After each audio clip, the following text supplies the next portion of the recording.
Back at Hayward Field on the campus of the University of Oregon for more of our coverage of the 2021 NCAA Championships. Time now for the women's 10,000 meter final, the only track final on day one for the women. Day two of the championships. There are the records. 24 athletes, 12 from the East Regional, 12 from the West Regional. They will stay on those two groups until they clear the first turn, and then they will break for the pole. And the athletes we will be focusing on most closely would be Mercy Chilangot of Alabama, who we would expect to lead from the beginning. And she did. She just popped right out there. Chilangot is the collegiate leader at this distance. And also keep your eyes on hip 16 Grace Forbes. She's a freshman from Rice. She is currently in third. Also hip 13 Abby Wheeler from Providence, the Friars. She's got a personal best 33:18:34, and this race is already stringing out. And as we would expect from the NCAA and SEC cross-country champion, Chilangot is likely to control the race from the front. And we will step aside now that they have established themselves with one lap. And it's time now to go down to John Anderson, who has our decathlon champion, Corel Tilga of Georgia. Thank you, Dwight. Yeah, here is a champ. It's another decathlon champ, another Estonian, another Georgia Bulldog. Congratulations, girl. Take us through how you handle the ups and downs of that competition with each event that comes through. I mean, yeah, this decathlon especially was like a tale of two halves. You know, first day, it seemed like I could do no wrong, you know, PB and almost everything. And second day, just nothing went my way. You know, I was really not satisfied with day two results, but luckily I still managed to hold the competition off.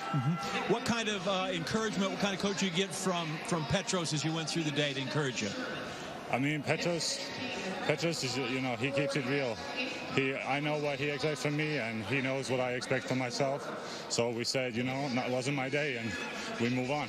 Still win. What's it mean to etch your name along with Michael Weibo, along with Hannes Erm as decathlon champs from the University of Georgia? I think it's a great honor. It carries on the legacy of the University of Georgia, the Maltese group, and, you know, also the Estonians here. You know, I'm proud to be another Estonian to get this title. And we'll see all three of you in Tokyo. We will, hopefully. We'll let you rest up for that and then get back to training. Thank you. Congratulations. Thank you. Dwight, I mean, we think of the 10,000 meters as really long, but it doesn't take 2 days to run it. Exactly. But it might feel like it. It might feel like it takes 2 days for these women. It's a long race. So it continues to be Mercy Chilangot, the sophomore from Alabama and from Kenya. And then for a crowd favorite, number 9 on her hip, the senior from Oregon, Carmela Cardama-Baez, is currently in second.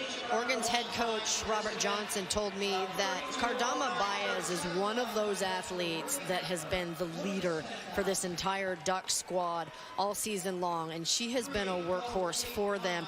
And when you have somebody like that on your team who is a senior, because the Ducks are really young this year, and when you go through a COVID year, you haven't had nationals here in a couple years, you have somebody like Carmela Cardama-Baez to be that leader. It really solidifies just that unity for a team, and it's really, really beneficial for the Oregon Ducks. A tall runner there on the outside of lane 1 with 8 on her hip. That's Haley Herberg, the senior from Washington. Third at the Pac-12 10,000 meters.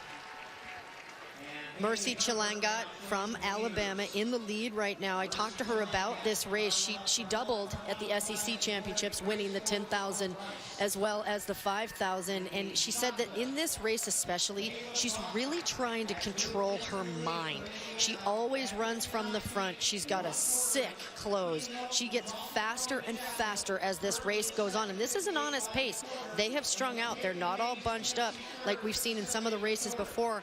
And Chilangot said, listen, she said, I want to make sure that the rhythm that I run with the speed is more controlled.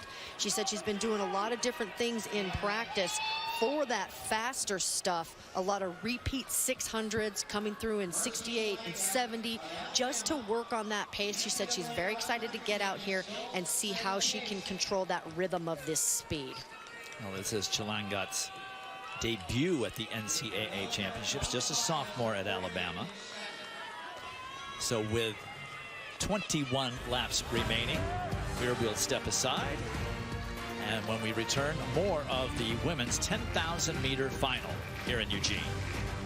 Auburn and Tucci.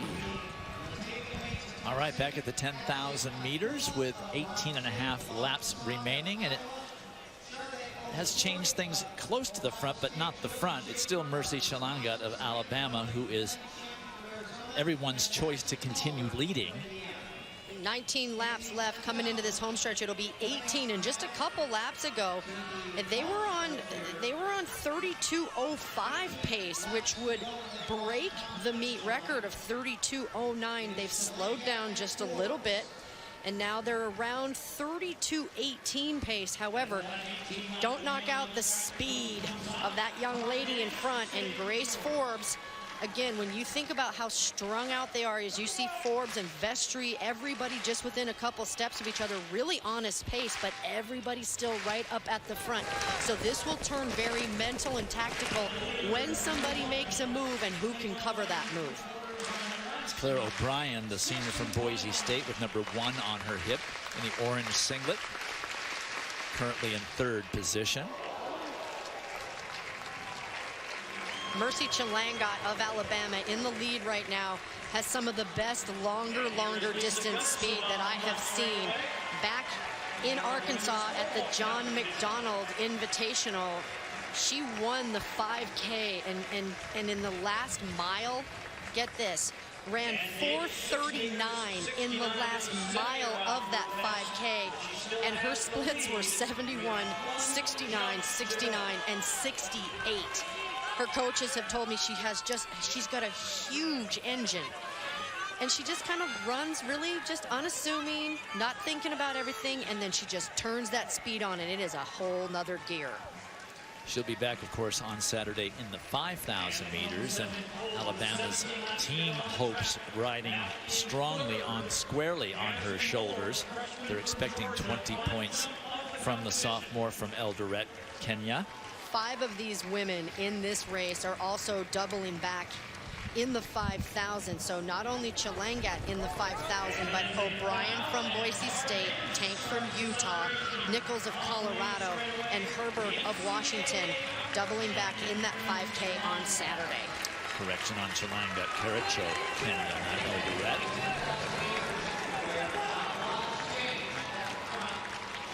Last couple laps, they've been right at that 79, 80-second pace, and those are the types of workouts that Chilangot was telling me that she had done. Is she's doing those repeat 600s so that she can stay right in that range.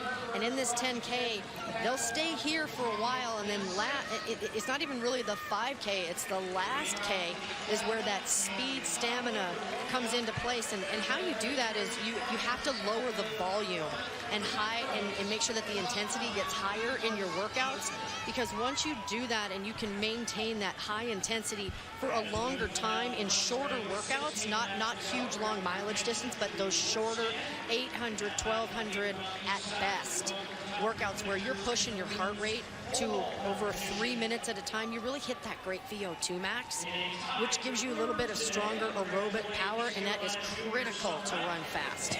You can tell Chilangot has slowed it down a little bit because the entire 24 runner field is all within 15 meters of the lead. Wheeler of Providence is still up there. It is O'Brien of Boise State. Also, Lexi Thomas of Weber State is up there in 4th position.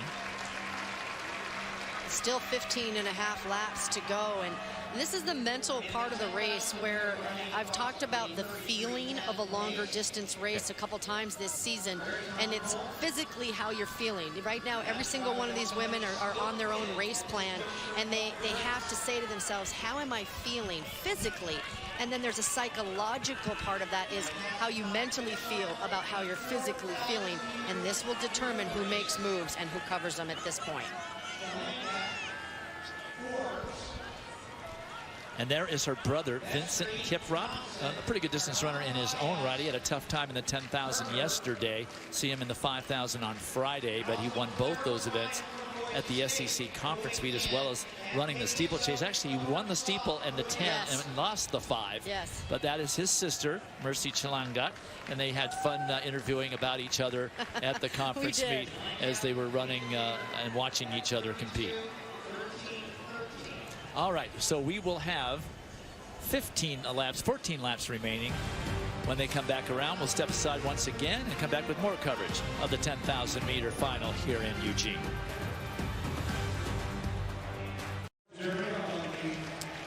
Back in Eugene, Oregon, more of our coverage of the 2021 NCAA Track and Field Championships. It is ladies semifinal day, but this is the one track final, the women's 10,000 meters, and we're just about to be halfway through the race, 12 and a half laps remaining.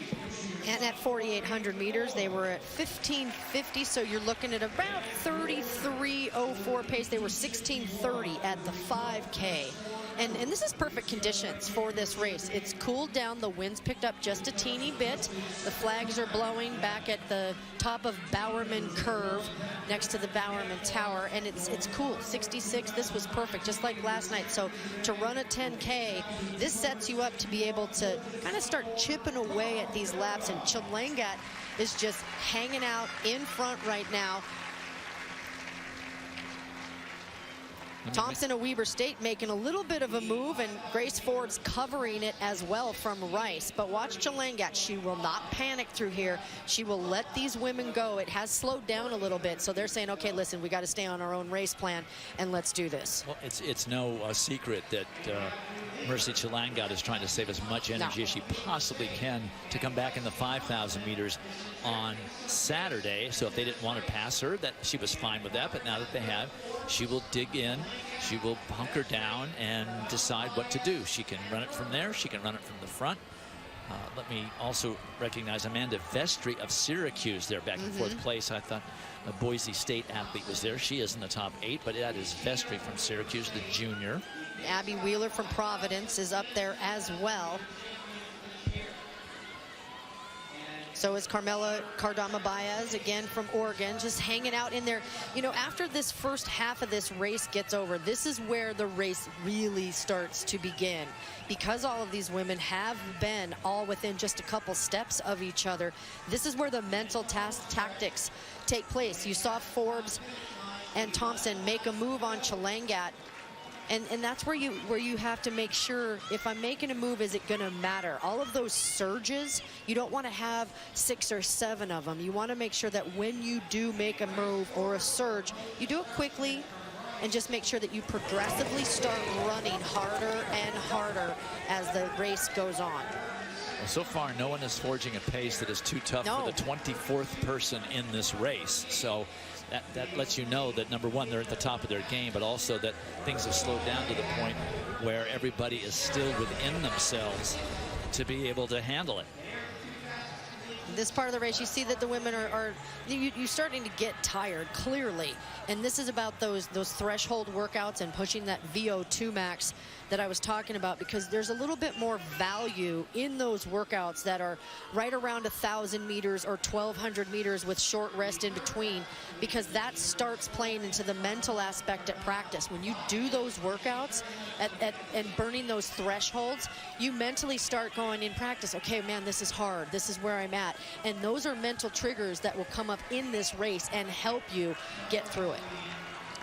So Chilangot threatening to get back into the lead. And we cross the finish line. 10 laps remaining in this 10,000 meters. We'll be back with the conclusion when we return to Eugene.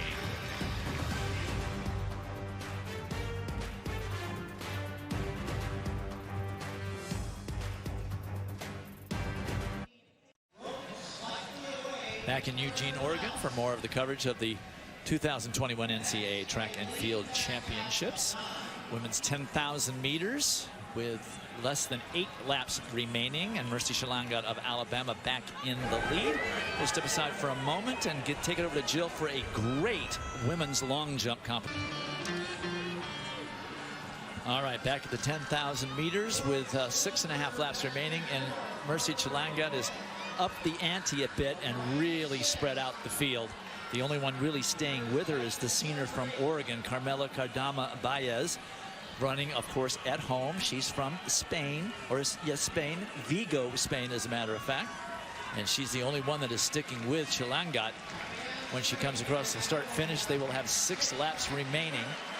That last lap was right at 76 pace, so Chilangot got tired of kind of hanging out with the rest of the pack and going slow. And Cardama Baez being able to cover that move is what we've talked about is important in these types of races. But here is the part of the race where the speed training comes in. I talked about the threshold races doing the lower intensity and higher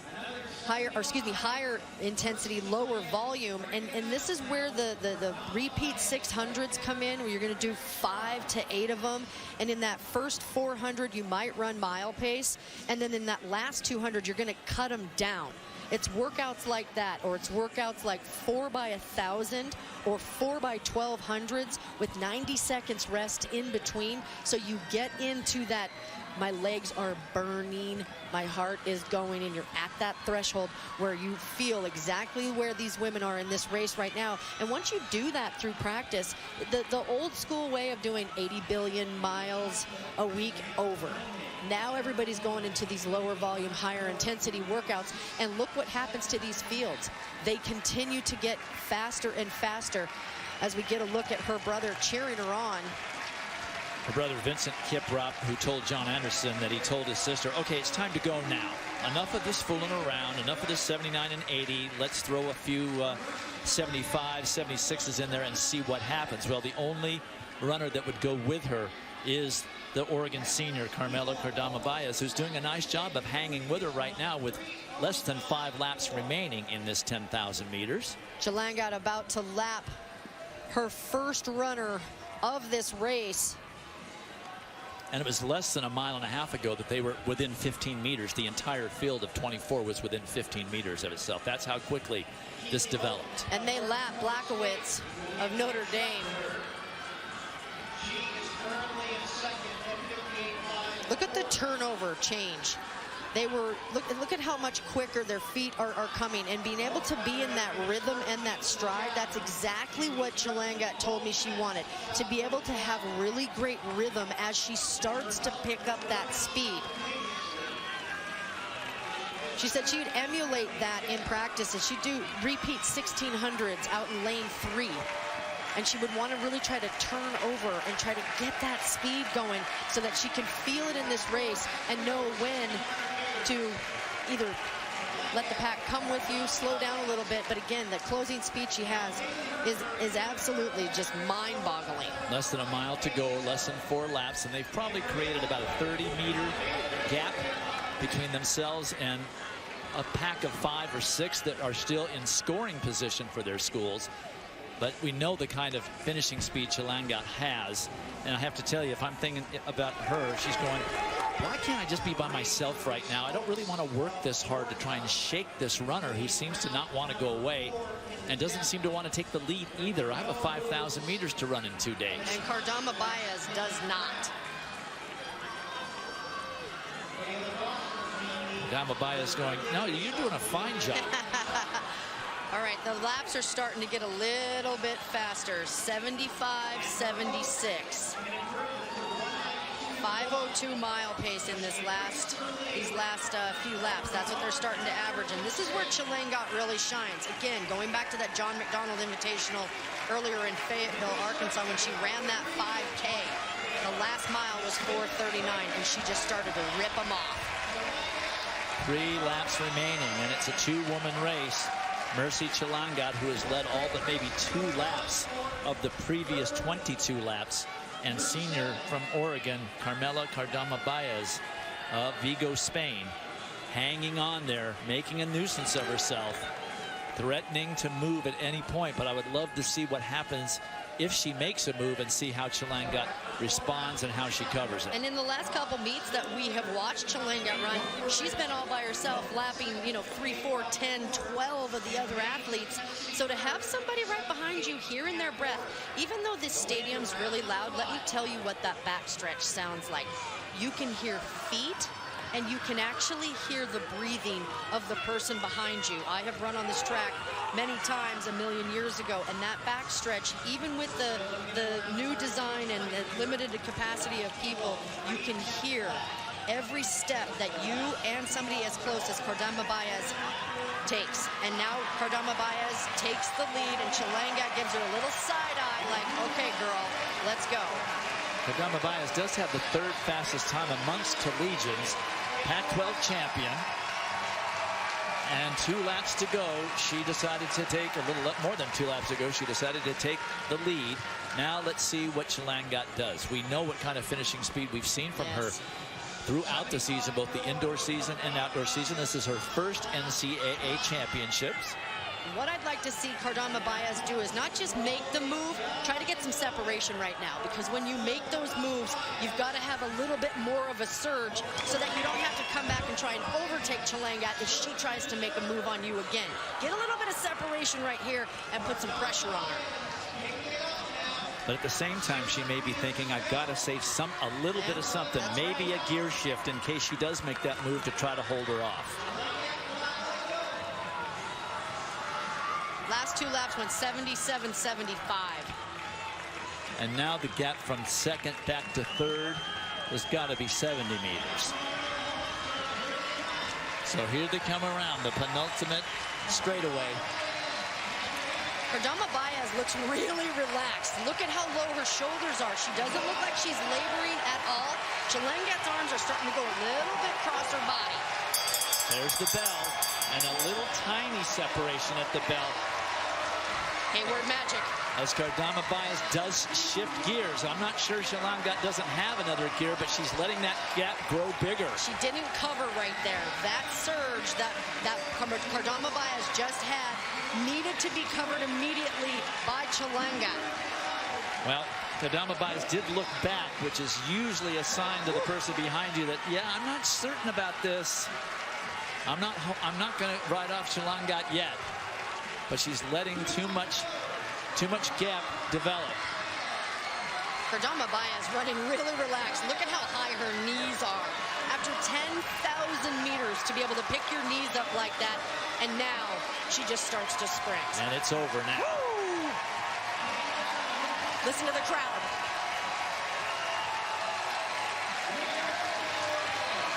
Mercy Chilangot, the collegiate leader, had no response. And look at this sprint from the senior from Oregon. Her last tour around this track as a collegian. She wins the title in the 10,000 meters. Wow, the last Oregon runner to win a 10,000 meters was Kathy Hayes back in 1984. And they only missed the championship record by 7 seconds. Look at the reaction of this crowd right now.